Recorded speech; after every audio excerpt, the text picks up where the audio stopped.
오늘 가정주의를 맞이해서 너무나 중요한 것이고 너무나 기본적이시지만 가정을 축복하시는 하나님의 은혜에 대해서 함께 말씀을 나누도록 하겠습니다.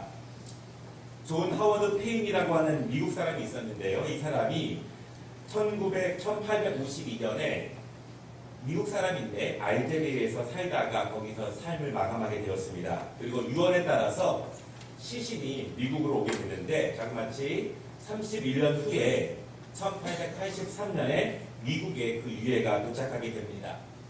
여러분, 그런데 공항에 미국 대통령이 나왔습니다. 그리고 국무위원들이 오고 그리고 상하원 의원들이 오고요. 많은 국민들이 주의를 표하게 됩니다.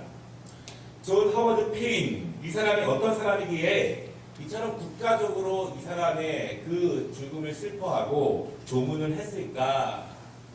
이 사람이 노래 한 곡을 작사를 했는데요. 그 노래가 많은 미국 사람들에게 감동을 주고 특별히 많은 미국 사람들의 이 가정에게 많은 사랑과 은혜를 주는 그러한 노래를 만들게 되었습니다. 자기의 자전적인 그러한 가사였습니다. 그래서 이 사람의 그러한 것들 때문에 대통령과 많은 사람들이 이 사람을 그렇게 조문하고 또한 죽음을 슬퍼했습니다.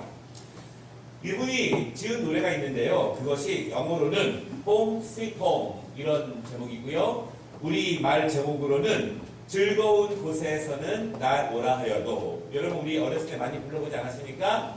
이 시간 한번 불러보도록 하겠습니다. 한번 우리 가정이 이러한 가정이 되기를 바라면서 우리 한번 노래를 불러보겠습니다.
즐거운 곳에서는 날 오라고 하여도 정말 우리에게 평안과 안식을 주는 곳은 우리의 집이다. 그러한 찬송가와 같은 은혜로운 그런 가사의 제목입니다. 여러분의 가정이 다 이런 가정이 되시면 좋겠습니다. 어느 동네에 두 집이 나란히 있는데요. 한 집에서는 3대가 모여 사는 그런 집이고 한 집은 결혼한 지 2년쯤 되는 젊은 부부가 사는 집입니다. 젊은 부부는요, 좋은 대학을 나왔고 좋은 회사에서 함께 근무하는 그런 부부입니다. 그런데 이 3대가 사는 집에서는 항상 웃음소리가 끊이지 않고 젊은 부부가 사는 집은 늘 싸우는 소리로 시끌시끌하다고 합니다. 하는 젊은 부부가 생각을 했습니다. 우리 이렇게 살면 안 될 것 같다. 저 집은 저렇게 많은 사람들이 살고 있는데 어떻길래 이렇게 항상 웃음소리가 많을까 그렇게 생각하면서 3대가 사는 집에 찾아갔습니다. 그리고 거기 아버님께 물어본 거예요. 아니, 이렇게 가족이 많은데도 항상 웃음이 떠나지 않는 이유가 무엇입니까? 저희는 단 둘밖에 없는데도 항상 싸우고 힘든데 어떻게 이렇게 화목할 수 있습니까? 이렇게 물어봤습니다. 그때 아버님이 이렇게 얘기했습니다. 그것은 두 분이 너무 똑똑하고 너무 훌륭하기 때문입니다. 우리 가족들은 모두 바보 같습니다. 오늘 아침에 이런 일이 있었습니다. 내가 출근하다가 마루에 있는 거실에 있는 물그릇을 모르고 발로 차서 물을 엎드리게 되었는데 그때 나는 이제 그것을 닦을 아내에게 미안한 마음에 사과를 했습니다. 그랬더니 아내가 하는 말이 자신이 생각이 모자라서 물그릇을 거기에 두었다고 도리어 나에게 미안하다고 이렇게 이야기를 합니다. 그런데 그것을 보시고 저희 노목께서 말씀하시기를 아니 내가 나이가 먹어가지고 그 물그릇을 진작에 보았는데 내가 그 물그릇을 치우지 못해서 내가 도리어 미안하다 이렇게 이야기를 했습니다. 우리 집에는 모두가 이러니 어찌 사우스가 이랬습니까? 그렇게 이야기를 했다고 합니다. 여러분 너무나 작은 일이죠. 작은 일이지만 행복을 위해서는 이런 작은 일들이 많아져야 될 것 같습니다.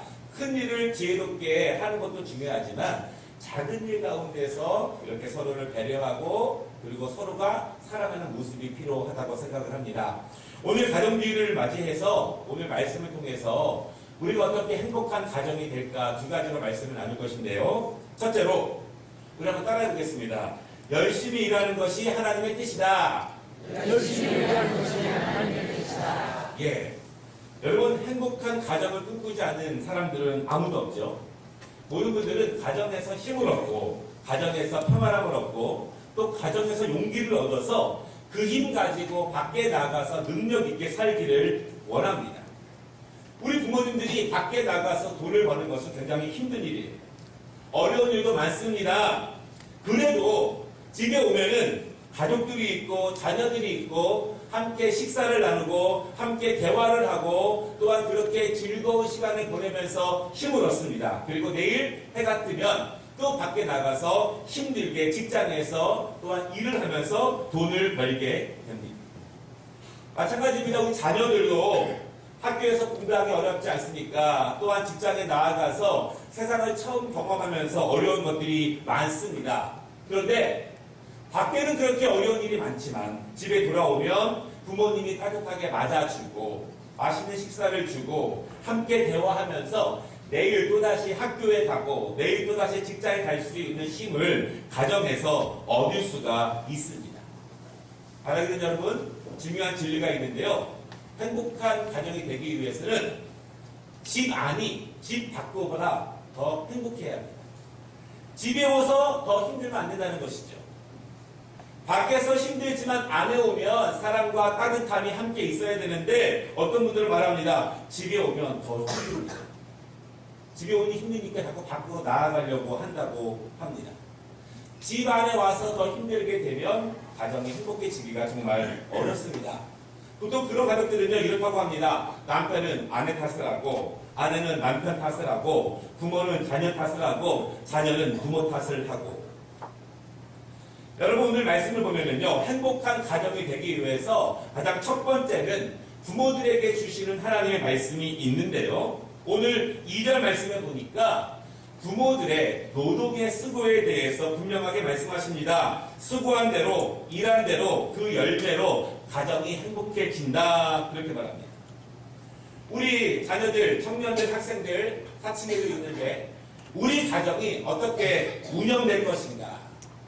여러분 부모님들이 밖에 나가서 열심히 일하기 때문에 그 수입으로 가정이 운영됩니다.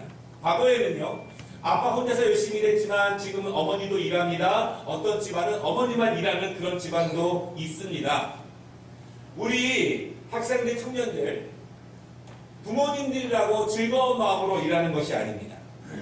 일만 하고 싶어하는 부모는 아무도 없습니다. 부모님들도 놀고 싶고 쉬고 싶고 게임하고 싶고 TV 보고 싶고 놀러가고 싶은 마음이 부모님도 있어요. 그런데 왜 그렇게 일을 하느냐?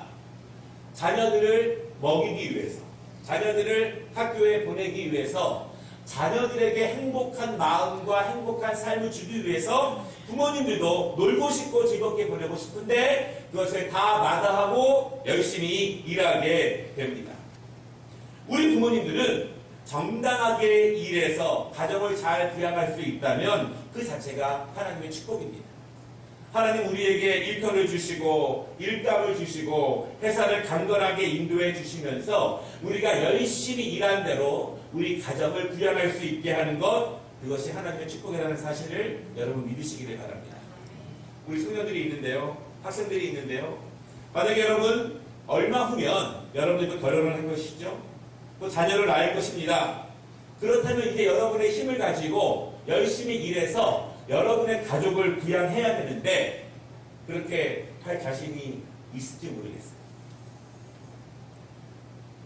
부모들이 열심히 일해서 가정을 부양할 책임이 있는데 그 이유가 오늘 3절 말씀에 나옵니다. 이렇게 말하고 있습니다. 아내가 맛있는 음식을 준비하고 그렇게 하는 이유는 어린 감람나무 같은 자식들이 식탁에 둘러서 함께 식사하고 함께 대화하고 함께 웃고 즐거운 시간을 보내기 위해서 부모들이 열심히 일하는 것이다. 그렇게 말합니다. 성경은 그것이 가정의 축복이고 그렇게 일할 때 하나님께서 그 가정에게 은혜를 주신다. 그렇게 말씀하십니다. 바라기 우리 부모님들 최선을 다해서 일하시기를 바랍니다. 스스로뿐만 아니라 그 가정을 위해서 자녀를 위해서 열심히 일해서 가정이 행복하게 되는 것이 하나님의 뜻이라고 그렇게 말씀합니다. 우리 부모님들이 건강하게 가정을 행복하게 부양할 수 있는 능력 주시기를 주님의 이름으로 축원합니다. 두 번째는요. 누가 가정을 행복하게 할 수 있는가라고 하는 것입니다. 모든 사람들이 행복한 가정을 꿈꾸지만 다 행복해지지는 않습니다. 남편은 남편대로 최선을 다합니다. 아내는 아내대로 최선을 다하고 자녀들은 나름 최선을 다합니다. 그런데도 행복하지 않은 그런 가정들이 있을 수 있어요. 왜냐하면 마음 먹는다고 원한다고 뜻대로 되지 않는 것들이 참 많습니다. 여러분 세상에 뜻대로 안 되는 것이 많이 있죠. 뜻대로 안 되는 것 중에서 최고가 무엇이냐면 내가 난 자식도 뜻대로 안 된다. 그것이 뜻대로 안 되는 것의 1번이에요. 내가 낳았는데도 뜻대로 안 된다. 두 번째, 뜻대로 안 되는 것이 있는데 무엇이냐면 우리 여성분들 내가 고른 남자인데도 뜻대로 안 된다. 누가 골랐습니까? 여러분들이 고르셨습니다. 내가 고른 남자인데도 뜻대로 안 된다. 세 번째, 무엇이겠습니까? 내가 고른 여자인데도 뜻대로 안 된다. 여러분, 세상에서 뜻대로 안 되는 거에 세 가지가 다 가정 안에 있습니다. 그러니까 여러분, 가정은 정말 뜻대로 되기에 어렵다라고 하는 것입니다. 남편은 남편대로 이유가 있고, 아내는 아내대로 이유가 있고, 자식은 자식대로 이유가 있습니다. 그러면 어떻게 해야 될까라고 하는 것입니다. 오늘 1절 말씀에 그 답이 있는데요. 이렇게 말씀하십니다. 여호와를 경외하며 그의 길을 걷는 자마다 복이 있도다. 4절을 보니까요. 여호와를 경외하는 자는 이같이 복을 얻으리로다. 그렇게 말하고 있습니다. 오늘 시편 128편 전체가 가정의 행복과 축복에 대한 것인데 1절과 4절의 그 핵심이 어디 있냐면 여호와를 경외할 때 하나님이 복을 주신다. 그렇게 말씀하고 있습니다. 여러분 누가 복을 주십니까? 하나님이 준다는 걸 믿으시기를 바랍니다. 하나님이 인도하십니다. 왜냐하면 하나님은 전능하신 분이시기 때문에 하나님만이 우리의 연약함으로부터 우리의 우둔함으로부터 우리의 불행으로부터 우리를 인도하실 수 있는 분은 하나님이라는 사실을 여러분 분명히 믿으시기 바랍니다. 그런데 하나님을 경외하라 그렇게 말합니다. 경외가 무엇일까? 우리 특별히 학생들, 청년들, 어린이들 지금 말씀을 잘 들으시기 바랍니다. 하나님을 경외하라라고 말씀하시는데 경외가 무엇일까?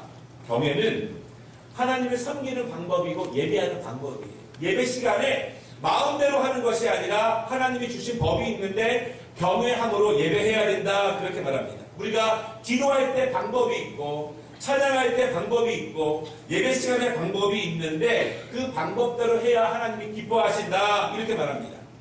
하나님이 주신 방법대로 안 하면 부모님을 따라서 예배 시간에 나와도 아무 소용이 없습니다. 왜냐하면 하나님이 기뻐하시지 않기 때문입니다. 경외 그 말의 뜻은요. 하나님을 존중히 여기고 하나님을 두려워하라 이런 말인데 그것을 제가 여러분들에게 쉽게 설명을 드린다면 특별히 우리 학생들과 청년에게 설명을 드린다면 하나님을 존중히 여기는 것은 하나님께 집중하는 것입니다. 우리는 하나님께 삶 가운데 집중을 해야 합니다. 그러나 삶 가운데 집중하기 위해서는 예배 시간에 먼저 하나님을 집중하는 훈련을 해야 합니다. 기도 시간에 집중하는 훈련을 해야 되고 찬양할 때 집중하는 훈련을 해야 되고 말씀을 들을 때 집중하는 훈련을 하지 않으면 삶 가운데는 집중할 수가 없어요.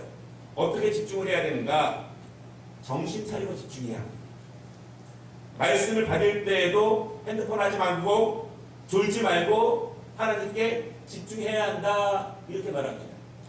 여러분, 제가 미국에 있을 때 한 오래된 교회를 갔는데요. 그 교회는 전통이 어린아이들, 학생들, 청년들과 부모님들이 이 11시 예배에 같이 예배를 드리는 거예요.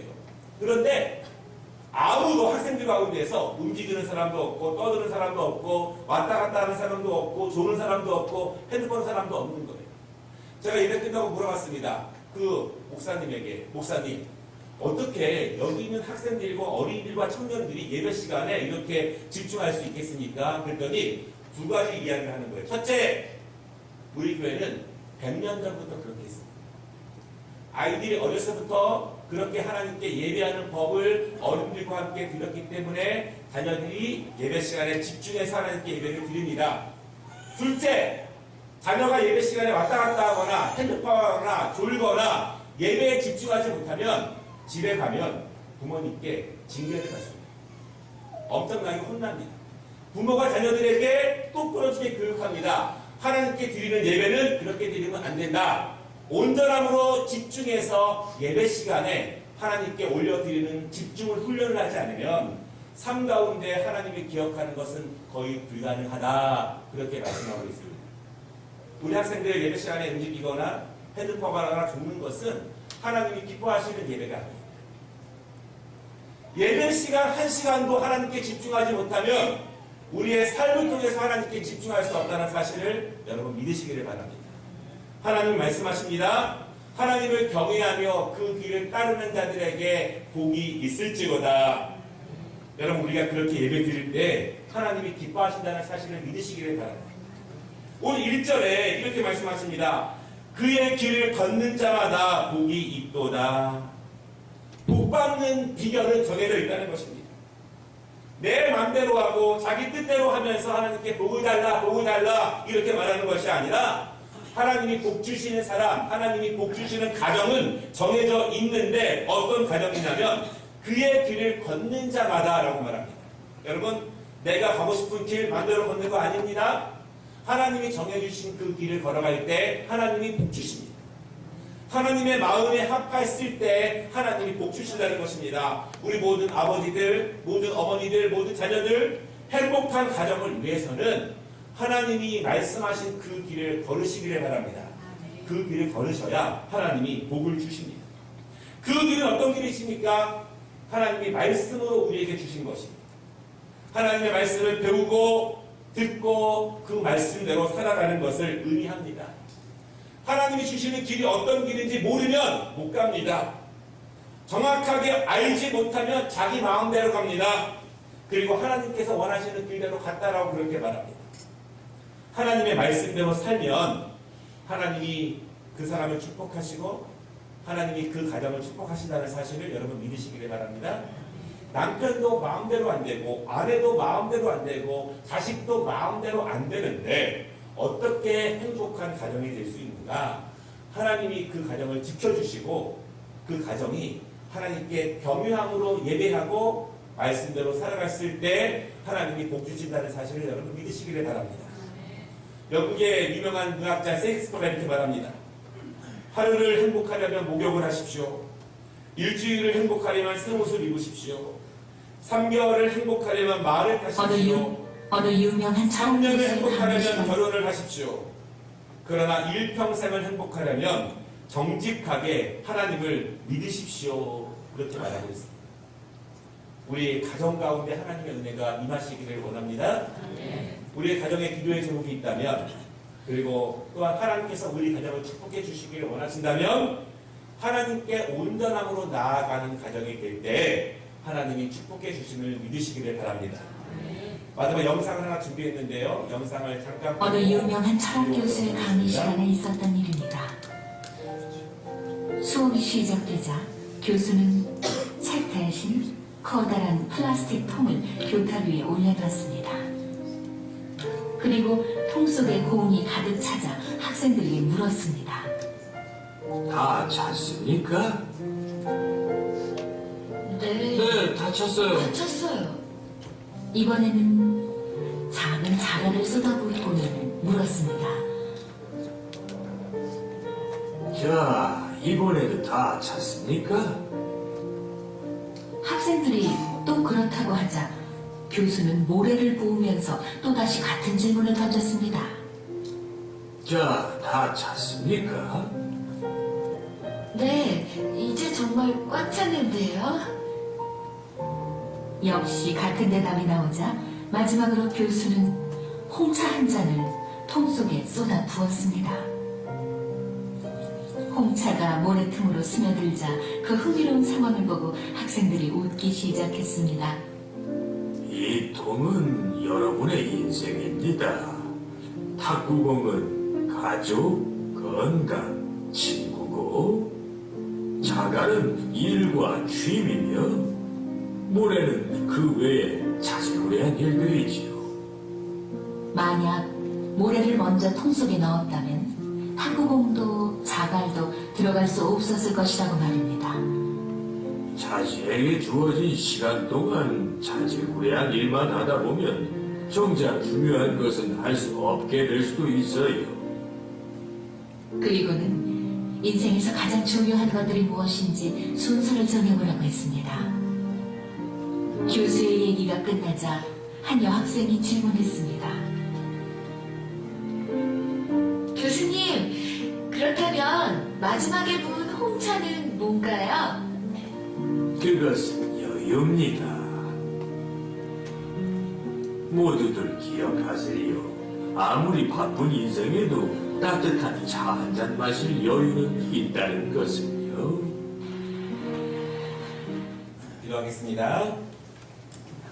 그대로 신하나님 아버지